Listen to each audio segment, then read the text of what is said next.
Alright, we're recording. Recording? Yep. Okay. So this is my Karakuri psychic plant thing that I like to use.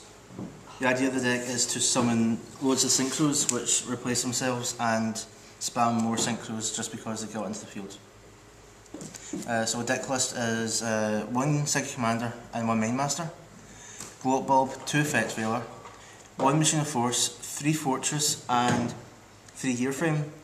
You spam the fortress and gloat bulb like all the time. It's just silly.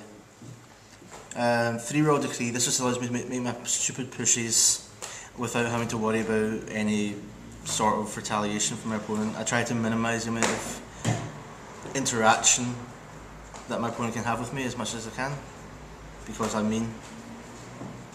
There's the Karakuri Season. Quick. There's 2 of that. This is like an Emerald's Blade. Summons a guy from your graveyard when you destroy the guy by battle. This is a level 4 tuner. I only use it as a level 4 tuner. I'm pretty sure it's never ever come up that I've needed to use its effect, which I never remember. There's the 3 Nishi Pachi. I hate these names, by the way. I also hate these names. Yeah. Karakuri level 3 tuner guy. Yes. Okay. This guy, when comboed with your level 8 synchro, allow you to draw fuck tons of cards, and at the end of your turn it's not unlikely that you've got like 9 cards total, which includes like a Stardust Dragon and some synchros, which is fun. And then there's the giant rat of the deck, which is Karakuri Soldier.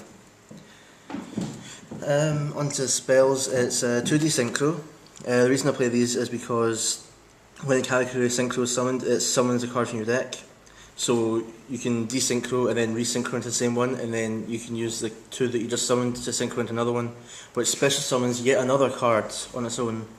So it takes away thought processes, which makes the deck very, very easy to play, and I like it because I'm very stupid right now because of this deck being fucking good.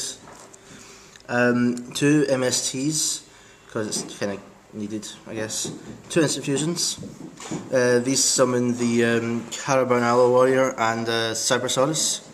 Mainly Cybersaurus, but this guy's kind of good for getting into your Naturia synchros, and the rank for this guy.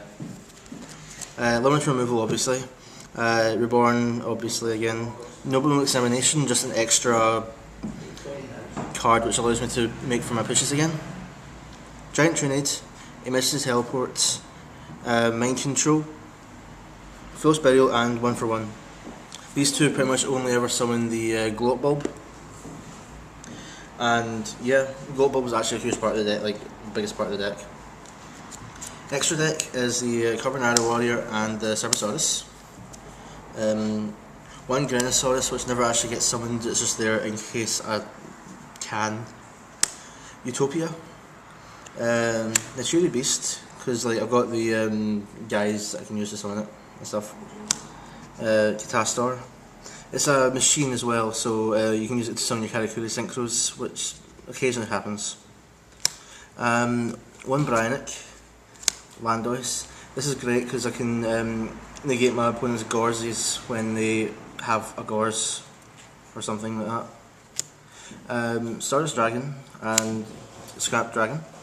Then onto the 3 Burrito. This is like the main point of the deck. Usually end up with like 3 of these guys out on turn 3 or 2 or sometimes 1.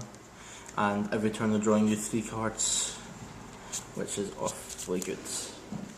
Then there's the 2 Karakuri Shogun MDL00 blah blah blah blah blah guy. He's cool. He's cool. Like, he's just a cool combo card. I only play 2 of them because you never summon a 3rd. Side deck, I'm still undecided on most of the side deck, but this is what I've got so far. 2 Nolans for the plant matchup and all that. 3 Forbidden Lands, just because I assume they're going to be good if I decide to take out decrees during a match for some reason.